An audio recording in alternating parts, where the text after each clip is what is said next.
Hello बच्चों, कैसे हो आप सब। उम्मीद करते हैं आप लोग अच्छे होंगे। मैं हूं कुमार हीरो सर और आज मैं आपको बताने वाला हूं जो आप लोग का क्लास 12th का जो मॉडल पेपर आया है 2025 वाला, जिसमें हम आपको ऑब्जेक्टिव क्वेश्चन करवा दिए थे गणित का पेपर में। लेकिन आज हम आपको बताएंगे सब्जेक्टिव क्वेश्चन। जैसा कि आपको पता है कि सब्जेक्टिव क्वेश्चन पहले शॉर्ट टाइप का है, जैसे यहाँ पर आप देख सकते हैं। ये आपका सेक्शन बी में जो प्रश्न आपको दिखेंगे 1 से लेकर 30 तक प्रश्न आपको दिखेंगे, लेकिन आपको बनाना कोई 15 गो है। वैसे हम आपको प्रश्न संख्या 1 से लेकर पूरा बनाएंगे बारी बारी से। चलिए तो देखते हैं। पहला प्रश्न आप देखेंगे। पहला प्रश्न आप लोग के सामने में ये था कि एक्स अक्ष से बिंदु इतना की दूरी निकालना था। तो सबसे पहले आपको ये डिस्टेंस फार्मूला यूज करना है। तो चलिए हम इस सवाल को पहले देखते हैं। पहला सवाल आप लोग के सामने में ये था, देखिएगा ध्यान से। पहला सवाल आप लोग के सामने में ये था। ये जो पहला सवाल है वह एक्स अक्ष से दूरी आपसे पूछ रहा है। एक्स अक्ष से बिंदु, एक्स अक्ष से बिंदु कितना दूरी है, x comma a b c है, a b C, A b सी की दूरी आपसे पूछ रहा था। ठीक है, दूरी निकालना है। तो इसके लिए सबसे पहले हम थोड़ा सा आपको एक्सिस पे बता देते हैं, इसका पिक्चर ड्रॉ करके। आप जानते हैं कि 3D में ये 3D का पॉइंट है। तो यहाँ पर ये एक्स, इधर एक्स एक्सिस है, ये वाई एक्सिस है और ये जेड एक्सिस है। ठीक है, तो एक्स वाई जेड में अगर मान लीजिए कि हम कोई यहाँ पे पॉइंट ले लेते हैं पी, अगर हम ए बी सी लिए तो इसका मतलब है कि एक्स एक्सिस पर सब कुछ कीजिए, यहाँ पर एक पॉइंट ऐसे मिला दिए, ये वाला, ये ऐसे बना। ठीक, ये पॉइंट है आपका। तो यहाँ से यहाँ जो डिस्टेंस होता है ये वाई वाला होगा, यानी वाई के मान बी है। और यहाँ से यहाँ जो डिस्टेंस है ये इसके जैसा होगा, यानी एक्स के जैसा, मतलब यहाँ ए होगा। और ये जो आपको पूरा पार्ट यहाँ से यहाँ जो खड़ा है, ये वाला पार्ट पूरा, इसको हम लोग मान लीजिए यहाँ से सामने है तो ये आपका सी है। तो आपसे ये डिस्टेंस किसका पूछ रहा है, एक्स एक्सिस से दूरी। तो यानी एक्स एक्सिस से दूरी आपका ये कुछ इस तरह से हम ये यहाँ से ऐसे निकालना है। तो ये परपेंडिकुलर यहाँ पर बनेगा। तो यहाँ से ये कर्ण आपको डिस्टेंस निकाल देना है। या आप दूसरा तरीका आप ऐसे भी कह सकते हैं कि एक्स अक्ष पर अगर कोई पॉइंट बोले, एक्स अक्ष पर अगर बिंदु की बात करें तो आपको पता होगा कि a कॉमा 0,0, जैसे x कॉमा 0,0 होता है, लेकिन यहाँ पर पॉइंट अगर ए बी सी दिए उसी के सेंस में आपको लिखना है। और एक पॉइंट जो आपका p दिए हुए है ए बी और सी, ये दोनों के बीच का डिस्टेंस आपको निकाल देना। मान लीजिए यहाँ पे पॉइंट ए है और यहाँ से ए पी का डिस्टेंस निकाल दीजिएगा, तो रूट अंडर आप घटा सकते हैं a माइनस ए का स्क्वायर, फिर आप लिखिएगा b माइनस 0 का स्क्वायर, फिर c माइनस 0 का स्क्वायर। ठीक है, और इससे आपका डिस्टेंस आसानी से निकल जाएगा। डिस्टेंस कितना आएगा, 0 का स्क्वायर, b का स्क्वायर और c का स्क्वायर, यानी कि b square plus c square. ये आपका आंसर है। या यहाँ से देख लीजिए, आप इस तरह से भी आप समझ सकते हैं इस बात को। जैसे यहाँ से यहाँ आपका b है और यहाँ से यहाँ c है, तो ये 90 डिग्री है, तो ये आपका कर्ण है। और कर्ण स्क्वायर बराबर आप जानते हैं कि लंब स्क्वायर जो आधार स्क्वायर होता है। तो ऐसे बी स्क्वायर प्लस सी स्क्वायर आसानी से निकल जाएगा। ठीक है, तो ये पहला सवाल था जो आप लोगों का डिस्टेंस है। और इससे आप देखिए, ये तो खैर मॉडल पेपर है तो सारा हूबहू सवाल नहीं पूछता है एग्जाम में, लेकिन इससे आपको एक चीज समझ में आया कि अगर एक अक्ष से दूरी पूछे तो ऐसे लिख दीजिएगा बी स्क्वायर प्लस सी स्क्वायर। अगर वाई अक्ष से दूरी पूछता, मान लीजिए वाई अक्ष से दूरी पूछता, तो इसमें होता ए स्क्वायर प्लस सी स्क्वायर। मतलब जो जिस अक्ष से पूछे उसको गायब कर देना है। ठीक, अगर जेड अक्ष से पूछता था ए स्क्वायर प्लस बी स्क्वायर, मतलब सी वाला गायब कर देते। ये एक्स अक्ष से दूरी है, ये वाई अक्ष है और ये जेड अक्ष से है। इस तीनों को आप याद रख सकते हैं ऑब्जेक्टिव के लिए। ठीक है, अब दूसरा सवाल देखेंगे। आपका दूसरा नंबर सवाल ये है, देखिएगा। दूसरा नंबर सवाल कर रहा है कि बिंदु इतना और बिंदु इतना से गुजरने वाले तल का समीकरण निकालिए। तो सबसे पहले इस पॉइंट को देखिए, ये क्या है, x कॉमा 0,0 है, 0 कॉमा ऐसे y कॉमा 0, और ये z एक्सिस, मतलब x एक्सिस, y एक्सिस और z एक्सिस पर तीनों पर पॉइंट एक दिया हुआ है। और तब हमें प्लेन का समीकरण हमसे पूछ रहा है। तो यहाँ से हम क्वेश्चन नंबर 2 लिख लेते हैं। ये सवाल नंबर 2 है। सपोज कीजिए कि आपका ये प्लेन है, x axis, y axis and z axis, x axis y और ये जेड है। यहाँ से एक्स एक्सिस पर कोई पॉइंट हमें दिया गया है 3,0,0। वाई एक्सिस पर सपोज कीजिए कि आपका एक पॉइंट दिया गया है, कितना है देख लीजिए, 0 -1 0 है। तो 0 -1 0 और यहाँ पे एक पॉइंट दिया गया है। ये वाई एक्सिस है तो निगेटिव डायरेक्शन में जाएगा, यहाँ पर हम पॉजिटिव ही लेके आपको समझाने का प्रयास कर रहे हैं। 0 0 2 है, एक है 0 0 2 है, ठीक ऐसे। और इससे आपका एक इस तरह से कुछ प्लेन आपका बनेगा और इस प्लेन का इक्वेशन निकालना है। तो सबसे पहले इसका फॉर्मूला आपको पता होना चाहिए कि प्लेन का, इसको इंटरसेप्ट फॉर्म बोलते हैं, ये ओरिजिन है। तो अंतःखंड रूप में आपका जो समीकरण होता है, अंतःखंड रूप में तल का समीकरण, तल का समीकरण। तो तल का समीकरण क्या होता है, इंटरसेप्ट फॉर्म में प्लेन का इक्वेशन लिख रहे हैं। तो x बटा a प्लस वाई बटा बी प्लस जेड बटा सी बराबर 1 होता है। जहां पर a और b c का मान यहां से आप निकाल सकते हैं। a b का मान देख लीजिए, ये a का मान है, ये b का मान है और ये c का मान है। तो बस आपको इसमें मान रख देना है। x बटा 3 हो जाएगा, y बटा -1 हो जाएगा और z बटा 2 हो जाएगा बराबर 1। अब इसको सोल्व कर दीजिए। तो इसको आप ऐसे लिख सकते हैं, माइनस के चलते हम ऐसे लिख देते हैं। पहले x बटा 3 माइनस वाई बटा 1 और z बटा 2 बराबर 1। इसको भी उनका जोड़ थोड़ा सा बनाना पड़ेगा। तो लघुत्तम निकाल दीजिए। तो 6 3 दूनी 6 तो 2x, ये 6y हो जाएगा प्लस में 3z बराबर 1। इससे आपका फाइनल आंसर आएगा 2x minus 6y plus 3z बराबर 6 और ये आपका आंसर है। ये प्लेन का इक्वेशन यानी कि तल का समीकरण हो गया, ठीक है। अब हम आपको ले चलते हैं तीसरे नंबर प्रश्न पर। देखिएगा तीसरा सवाल आप देख पा रहे होंगे, थोड़ा सा कलर चेंज कर लेते हैं। तीसरा, मूल बिंदु से तल पर डाले गए लंब पाद का निर्देशांक दिया हुआ है, तो उस तल का समीकरण निकालना। यानी मूल बिंदु से एक तल पर जो लंब डाला गया उस लंब पाद के निर्देशांक दिया हुआ है। तो चलिए हम देखते हैं, सपोज करते हैं। पहले देखिए, ये आपका प्रश्न संख्या 3, प्रश्न संख्या 3 है।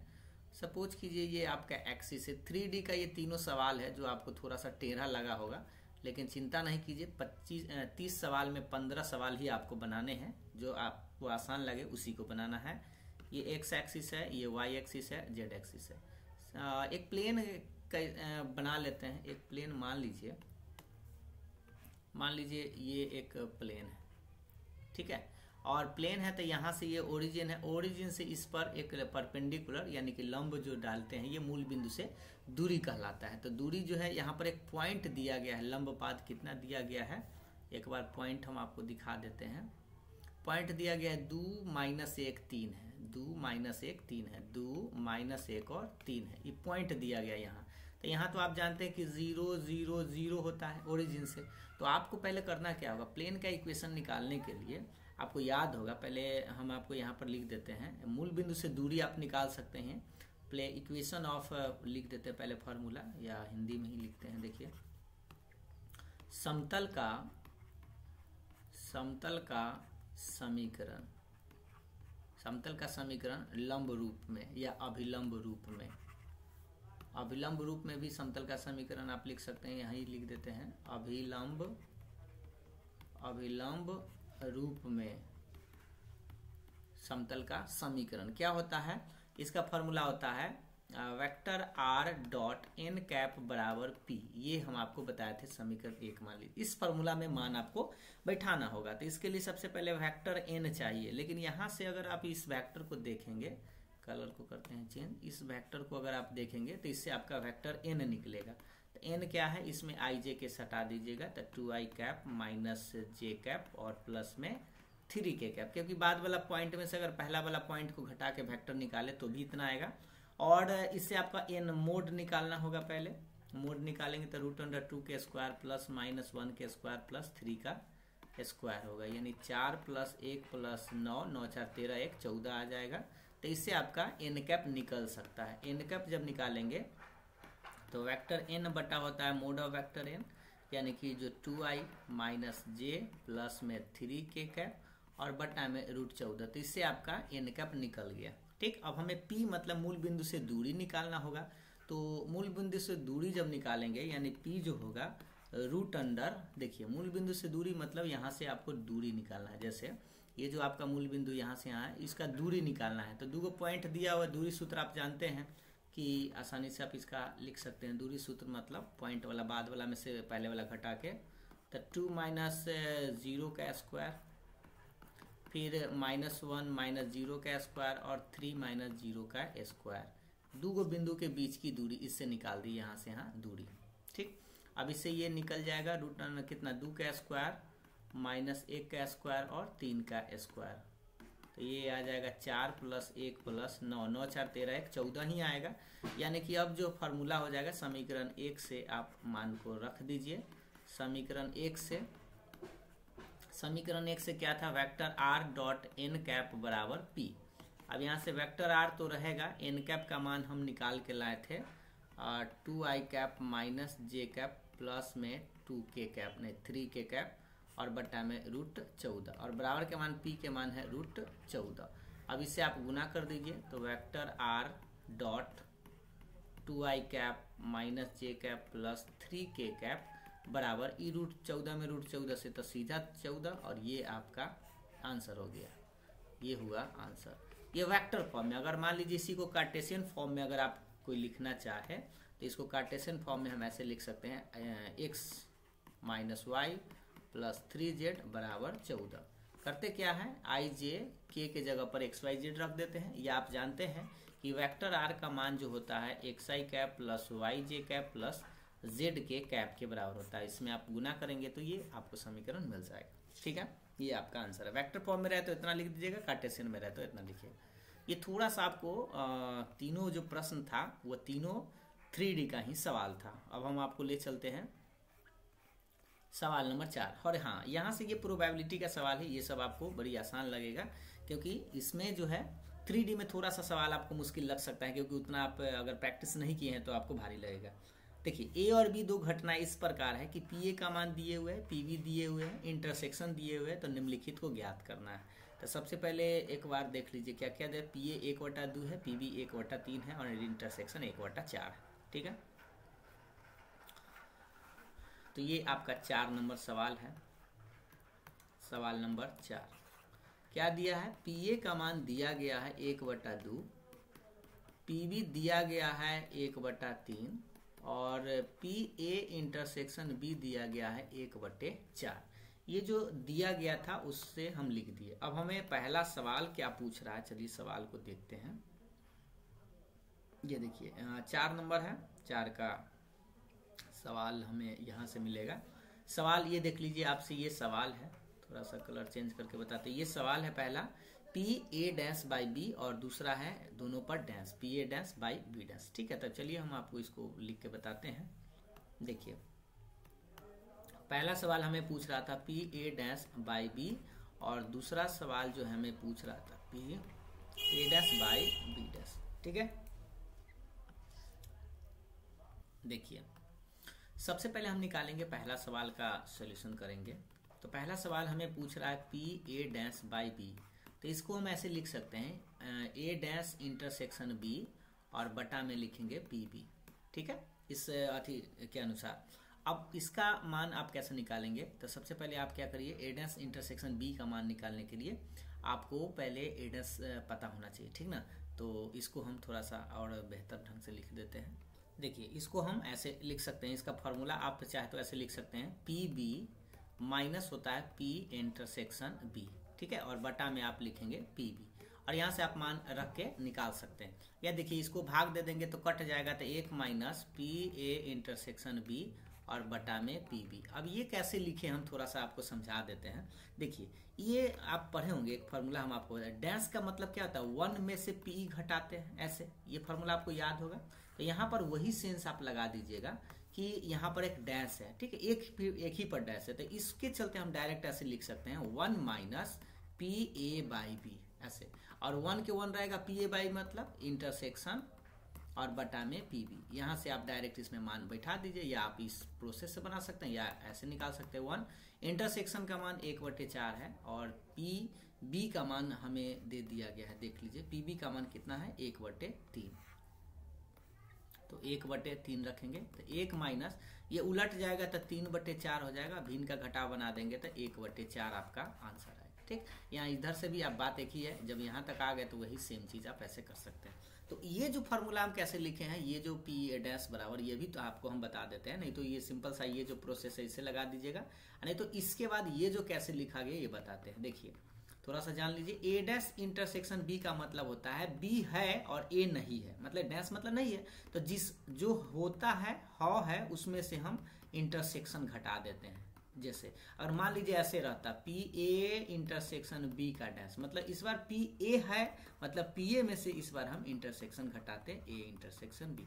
ये भी आप फार्मूला पढ़े होंगे, आपको बताया गया होगा स्पेशल ये। नहीं तो यहाँ पे आप इस सेंस को, ये पहला फार्मूला जो है आप इस डायरेक्ट ये वाला लगा सकते हैं, इससे निकाल सकते हैं। ठीक है, दूसरा जो आप लोग का इसी का प्रश्न था वो था P A dash by B dash. अब इसका मतलब तो आपको इस सेंस में निकालना होगा A intersection A dash intersection B dash और बटा में पी बी डैश। ठीक है, क्योंकि दोनों पर डैश है। अब यहाँ से आपको करना होगा, इसका एक फार्मूला आपको पढ़ना होगा, तो इसका एक फार्मूला आप पढ़े होंगे कि P A dash intersection B dash क्या होता है, तो ये यूनियन में चला जाता है। ठीक है, ऐसे 1 minus P A union B, ये फार्मूला, और बटा में होता है डैश है तो 1 माइनस पी बी।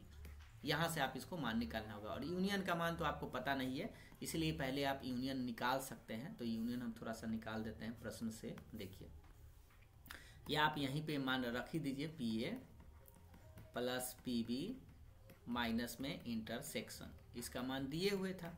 ठीक है, और बटा में आपका 1 माइनस पी बी है, इसे मान रखिएगा तो आपका आंसर आ जाएगा। चलिए हम इसी पेज पर बना देते हैं। इधर 1 के 1 रहेगा, पी ए का मान 1/2 1/3 और इंटरसेक्शन 1/4 है। नीचा में 1 माइनस 1/3 रहेगा, क्योंकि पी बी का मान दिए हुए था, देख लीजिए 1/3। यहाँ देखिए,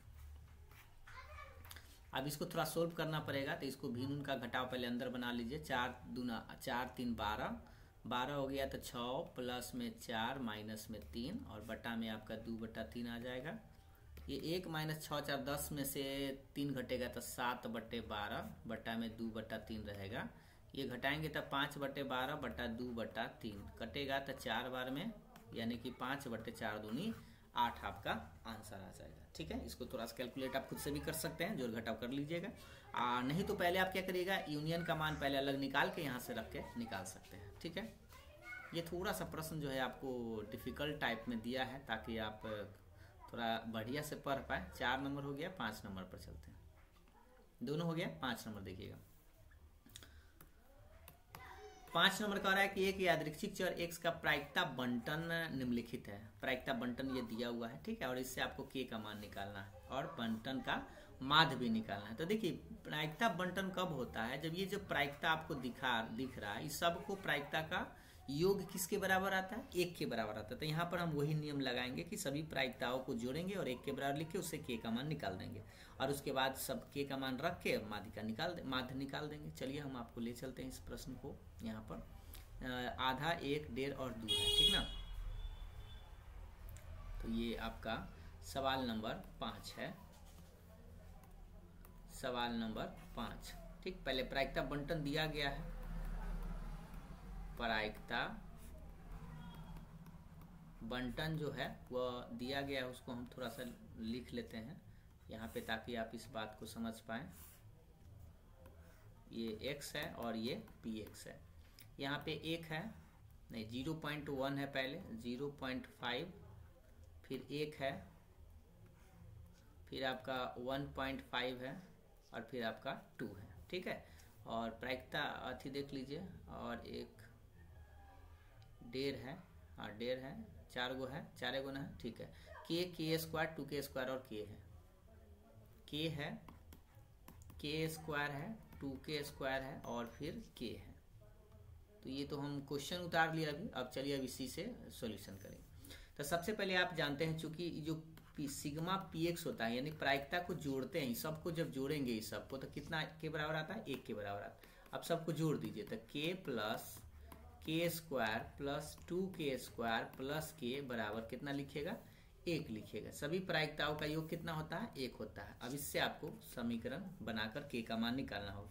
ये जोड़ेंगे तो 3k स्क्वायर प्लस में 2k प्लस 1 इधर आके -1 बराबर कुछ नहीं तो 0। अब यहाँ से आपको फैक्टर करना होगा, लाना 3 है तो आप ऐसे लिख सकते हैं 3k स्क्वायर, 3k में से आप एगो k घटा लीजिएगा तो आपको मिल जाएगा 2k, गुना भी कर दीजिएगा तो आ जाएगा। दोनों में से कॉमन 3k कॉमन, तो k +1, ये दोनों में से -1 कॉमन, तो k +1 बराबर 0। इससे आपका आएगा k प्लस 1 3k-1 बराबर 0। जब जब करिएगा तो k का मान 2 नजर आएगा आपको, एक -1 और 1/3। तो माइनस तो संभव नहीं है, क्योंकि माइनस जब भी हम प्रायिकता में लिख देंगे, मान लीजिए k का मान यहाँ माइनस लिख देंगे तो प्रायिकता तो होगा नहीं। तो इसीलिए कौन सा संभव है, k का मान 1/3 संभव है, यानी 1/3 आपका आंसर आया k का मान। अतः आप कह सकते हैं 1 नंबर जो प्रश्न था k का मान 1/3। अब प्रायिकता बंटन में आप सबका मान आप रख सकते हैं, तो इससे आपका प्रायिकता बंटन, चलिए अब यहीं पे हम आपको लिख देते हैं प्रायिकता बंटन। देखिए तो प्रायिकता बंटन जो है, आप यहाँ पे आपका एक बॉक्स जो बन रहा था कुछ इस तरह से बॉक्स बन जाएगा। ये आप प्रायिकता बंटन बना दीजिएगा। x हो गया, ये 0.5 था, 1 था, उसके बाद 1.5 और ये उसके बाद 2 था। ये px है। यहाँ जब k का मान 1/3 आया है तो 1/3 लिखेंगे। यहाँ पर स्क्वायर करेंगे k स्क्वायर तो 1/9, और यहाँ पर 2k स्क्वायर है मतलब 1/9 यानी 2/9 आ जाएगा, और k है तो 1/3 आ जाएगा। ठीक है, सामने सामने हम px के x के जगह k के जगह रख दिए। अब हमें माद पूछ रहा था, तो माद होता है माद को म्यू भी बोलते हैं, यानी कि सबके सामने सामने आप गुना कर देना है। तो 0.5 में आपको 1/3 से गुना, प्लस 1 में 1/9 से गुना, प्लस 1.5 में 2/9 से गुना, प्लस 2 में 1/3 से गुना। सामने सामने गुना करके सबको जोड़ दीजिएगा, वो आपका माद आ जाएगा। तो देखिए ये देखिए 0.5 का मतलब होता है 8 आना होता है, और 8 आना का मतलब समझते हैं आधा होता है 1/2 गुने 1/3, ये 1/9 रह जाएगा। प्लस 1.5 का मतलब होता है 3/2 गुने 2/9, और प्लस में 2/3, ये हो जाएगा 1/6, ये 1/9। और इसको जब हम गुना करेंगे तो ये 2 से 2 तक कट ही जाएगा, ये 3 3 9 काट सकते हैं, तो प्लस में 1/3 और प्लस में आ जाएगा 2/3। अब इस सबका एलसीएम निकाल दीजिए, तो 9 दूना 18, यानी कि इस सबका लघुत्तम 18 हो जाएगा। तो 3 + 2 + 6 + 6 दूनी 12, यानी कि 12 6 18, और 18 5 23, 23/28, 28 बोल दिए 18, 23/18 आपका आंसर आएगा। इसको आप चाहे तो भाग दे सकते हैं, या आप इतना भी छोड़ सकते हैं। ये आप एक बार फिर से चेक कर लीजिए। 6 3 18, 3 9 दूना 18, 2 और 3 छक, 6 और 3 छक, तो 6 दूनी 12, 12 6 18, 2 20 और 3 23, 23/18 आपका आंसर आएगा। ठीक है, सबसे पहले आपको मान निकाल दे, एक k का मान निकाल के सबको मान रख के सामने सामने गुना कर देना है, वही आपका आंसर आएगा। नेक्स्ट प्रश्न देखिएगा। प्रायिकता के बाद ये जो आप लोग का 6 नंबर प्रश्न है, इसको समझिएगा। Cos alpha cos beta cos gamma 3 पाई के बराबर है। ठीक है, तो चलिए पहले हम इस प्रश्न को लिखते हैं। सवाल नंबर आपका 6 है।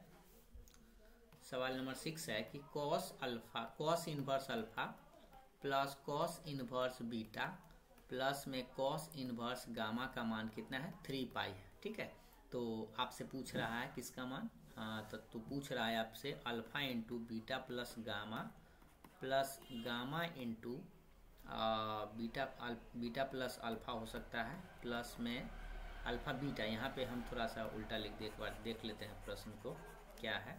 अल्फा है, फिर हमें लगता है बीटा होगा, और यहाँ पर गामा प्लस अल्फा होगा, और यहाँ गामा है तो यहाँ पर अल्फा प्लस बीटा हो सकता है। एक बार चेक कर लीजिए। देखिए प्रश्न यही है। ठीक है, पैटर्न आपका alpha beta gamma gamma alpha और गामा अल्फा। ठीक है, ये है प्रश्न। चलिए अब हम इसको बनाते हैं। देखिए ध्यान से देखिएगा इसको थोड़ा सा देखिए। अब इसको हम करेंगे क्या, सबसे पहले आप देखिए कि कॉस अल्फा, थोड़ा सा कलर चेंज कर लेते हैं। Cos alpha cos beta cos gamma तीनों किसके बराबर है, 3 पाई के बराबर है।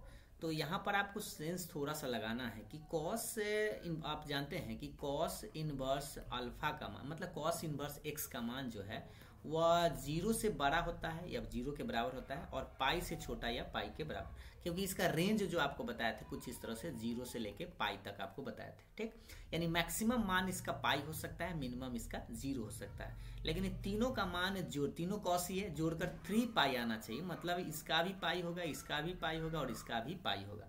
तो इस तरह से हम ऐसे सेंस लगा सकते हैं कि cos inverse alpha plus cos inverse beta plus cos inverse gamma बराबर pi plus pi plus pi, तीनों का मान 3 पाई आया। तो इस तरह से हम कह सकते हैं कि कॉस इनवर्स अल्फा का मान भी पाई, कॉस इनवर्स बीटा का मान भी पाई, और कॉस इनवर्स गामा का मान भी क्या, पाई आएगा।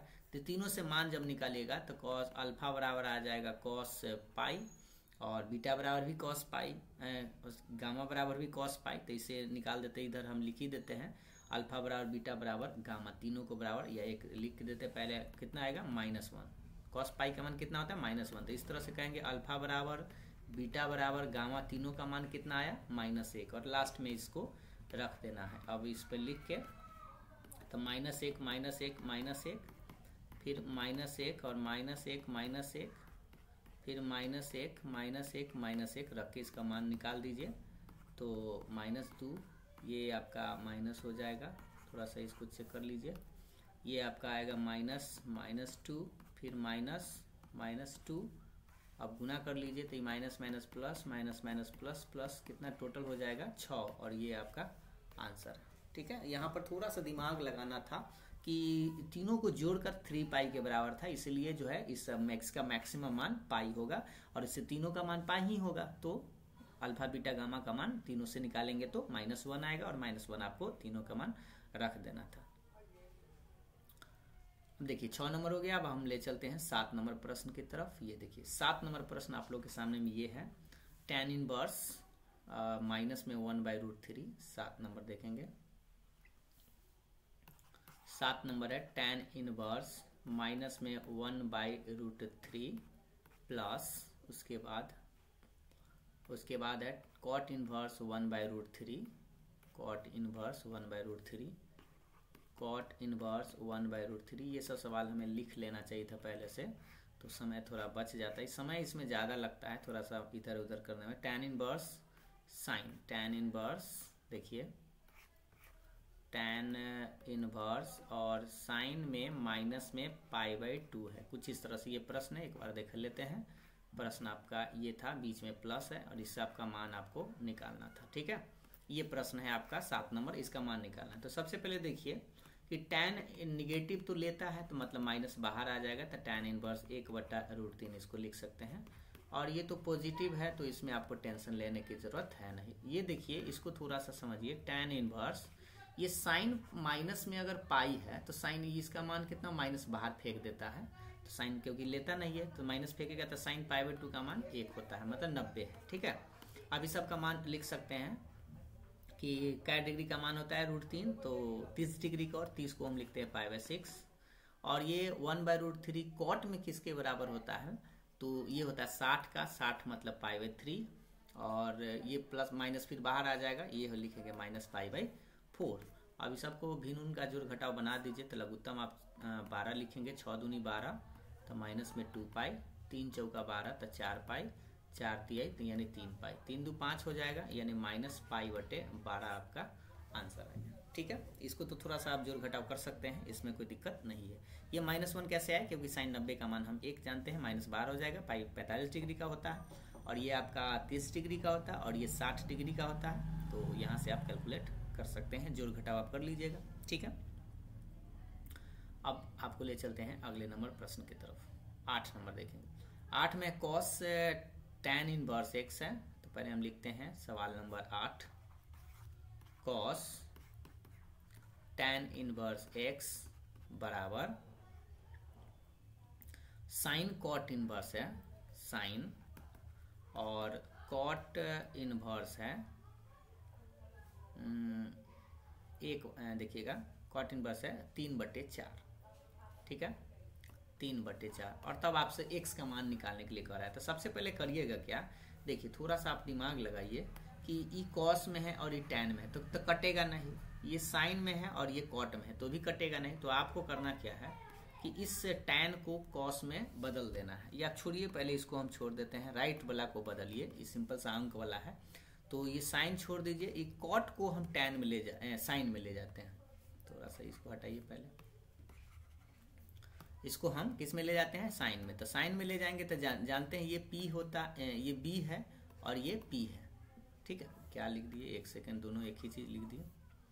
ये होता है b और ये होता है p। तो h निकालेंगे तो आप जानते हैं कि 5 आएगा, क्योंकि p और b है, 3 4 है तो 5 आ जाएगा। तो साइन इनवर्स क्या जानते हैं, p बटा h होता है। फॉर्मूला पहले हम एक लाइन लिख दिए हैं। इधर से भी आप कर सकते थे, इसको भी आप वैसे कर सकते हैं, लेकिन हम थोड़ा सा ऐसे ही लिख देते हैं। देखिए tan इनवर्स x बराबर, ये साइन से साइन हटा देंगे, p का मान यहाँ से आप देख लीजिए, p का मान कितना है, अगला लाइन में हटाएंगे। p का मान आप देखेंगे तो 4 है, h का मान निकला 5, साइन से साइन कटेगा तो cos, इधर भी आप चेंज कर सकते थे तो इधर आ जाएगा 4/5। अब cos को उधर ले चलते हैं तो tan इनवर्स x बराबर हो जाएगा cos इनवर्स, इधर आ जाएगा 4/5। तो tan इनवर्स, अब देखिए ये tan में है, राइट साइड cos में है, तो इसको भी tan में ले चलिए तो tan इनवर्स ही हो जाएगा। देखिएगा थोड़ा सा चेंज करके बताते हैं। ये आप जानते हैं b है और h है। tan इनवर्स क्या होता है, p बटा b होता है। tan inverse x, tan inverse p के मान कितना आएगा, 3 आएगा, b का मान 4 है। tan से tan कटेगा तो x का मान आ जाएगा 3/4। या देखिए ये तो एक तरीका हो गया। या आप चाहते तो इधर भी tan को हम cos में चेंज करके भी बना सकते हैं। थोड़ा सा हम उसको भी तरीका से बता देते हैं। जैसे मान लीजिए cos था, ताकि आप दोनों चीज़ सीख दें। इधर हम cos में चेंज करेंगे तो cos इनवर्स क्या होता है, b बटा h होता है, ठीक। और बराबर के बाद तो 4/5 आपका ये जो हम चेंज कर ही दिए थे यहाँ तक। तो अब cos के cos छोड़ दीजिए, cos इनवर्स b के मान यहाँ से इसके बटा में कुछ होना थे, ये p का मान हो गया और ये जो है b का मान हो गया। तो h का मान निकालेंगे तो रूट अंडर हो जाएगा, तो रूट अंडर ये आ जाएगा आपका। b का मान पहले हमको लिखना है, तो b का मान तो 1 रहेगा, तो b का मान 1 हो जाएगा, बटा में रूट अंडर x² + 1 आ जाएगा। ये हो जाएगा h का मान, बराबर के बाद 4/5 रहेगा। ये आंसर ऐसे हो चुका है। हम आपको दूसरा तरीके से बताते हैं, cos से हटा देंगे तो 1 बटा रूट अंडर इतना आएगा, बराबर 4/5। अब इसको उलट दीजिए तो x² + 1 बराबर हो जाएगा 5/4। अब दोनों तरफ स्क्वायर कर दीजिए। ये दूसरा तरीका, मतलब दोनों तरफ से आप कर सकते थे चेंज करके। तो ये x² + 1 बराबर हो जाएगा 25/16, ठीक है। x² बराबर 25/16 माइनस 1, भिन्न का घटावा ना दीजिए तो 9/16, और स्क्वायर हटाएंगे तो वर्गमूल 3/4। वैसे भी आप कर सकते थे, ठीक है। अब हम आपको ले चलते हैं अगले नंबर प्रश्न की तरफ। देखिएगा 9 नंबर सवाल, इंटीग्रेशन का है ये सवाल है। x² + 2, 9 नंबर, यहाँ से ही बना देते हैं 9 number. Integration x² + 2 upon x + 1 dx, ठीक है। तो सबसे पहले आपको सवाल एक बार देख लीजिए। तो यहाँ पे आप करिएगा क्या, पहले इंटीग्रेशन का ही सवाल है, तो पहले नीचे जैसा लाने का x + 1 आएगा। तो यहाँ x² है तो इसको हम ऐसे लिख सकते हैं, x² - 1 और प्लस में 3, क्योंकि 3 में से 1 घटाएंगे तो 2 आ जाएगा, और बटा में x + 1। अब इसको थोड़ा सा तोड़ना पड़ेगा, इसको यहाँ पे 1² हम लिख सकते हैं, इसको 1 का स्क्वायर, और a + b इंटू में a - b लिखा जा सकता है, प्लस में 3 और बटा में x + 1। अभी दोनों के बटा में हम लटका देते हैं, मतलब भाग दे देते हैं, तो x + 1, x - 1 बटा में x + 1 प्लस में 3/x + 1, ऐसे दोनों में भाग दे दिए। अब ये तो कट जाएगा, एगो तो x + 1 कटेगा तो कितना बचेगा, x - 1 dx, 3 बाहर हो जाएगा और बचेगा 1/x + 1 dx। अब इसका इंटीग्रेशन बड़ी आसान है, x² / 2, 1 का x होता है, 3 बाहर हो जाएगा, 1/x का log mod x, यानी x + 1 प्लस में c, और ये रहा आपका आंसर, ठीक है। ये तो बड़ी आसान था, थोड़ा सा आपको यहाँ पे दिमाग लगाना था। -1 जोड़ के +3 कर देना। 3 में से चाहे आप ऐसे कर सकते थे, 1 जोड़िए और 1 घटाइए, तो ऐसे भी कर सकते थे। 10 नंबर देखेंगे। 10 नंबर सवाल आपका है dx/1 + cos x। 10 नंबर है इंटीग्रेशन 1 या dx बटा 1 + cos x। ये बड़ी आसान सा सवाल है, लेकिन आपको ट्रिगोनोमेट्री का फॉर्मूला यही सब है। 7 अगर बात करें 7.3 का, ये मोस्ट इम्पॉर्टेंट सवाल है। तो यहाँ पे रेशनलाइज करके बना सकते हैं, या आप ट्रिगोनोमेट्री का फॉर्मूला लगा के बना सकते हैं। तो 1 + cos थीटा, 1 + cos थीटा का फॉर्मूला आप पढ़े होंगे 2 cos² θ/2, ठीक है। तो लगा देते हैं 2 cos square theta by 2 dx ऐसे। अब 1/2 तो बाहर हो जाएगा, cos है नीचे तो ऊपर जाएगा, तो sec स्क्वायर हो जाएगा x/2 और dx। अब इसका इंटीग्रेशन बड़ी आसान है, कर सकते हैं, लेकिन ध्यान से sec स्क्वायर x का होता है tan x, लेकिन x/2 है मतलब x के बटा में 1/2 लटकाना पड़ेगा, प्लस में c 1/2 से 1/2 कट ही जाएगा, तो आंसर आएगा आपका tan x/2 प्लस सी। रेशनलाइज करिएगा, हर का परिमेयकरण करके भी आंसर आएगा, जो थोड़ा दूसरा टाइप का आएगा, लेकिन आपका वो सही होगा क्योंकि उसको बढ़ाएंगे तब जाके यहाँ पर आ सकता है। और सबसे आसान तरीका फॉर्मूला लगा दीजिए, आपका बन जाएगा। ठीक है, तो ये था 10 गो प्रश्न। थोड़ा सा इसमें समय ज़्यादा लग जा रहा है, इसलिए हम 10 गो करके आपको बना देंगे। ये 10 गो प्रश्न था। और अगले प्रश्न ये देख लीजिए एक बार, 11 नंबर 12 नंबर ये सब जो है प्रश्न धीरे धीरे हम आपको बना देंगे, क्योंकि समय तो नहीं ज़्यादा लगता और मेरे पास समय थोड़ा कम मिलता है, इसीलिए इस वीडियो को यहीं रोक देते हैं। फिर अगले वाले वीडियो में हम आपको बताएंगे 11 नंबर सवाल से। वीडियो पसंद आया तो लाइक शेयर जरूर करिएगा। Thank you.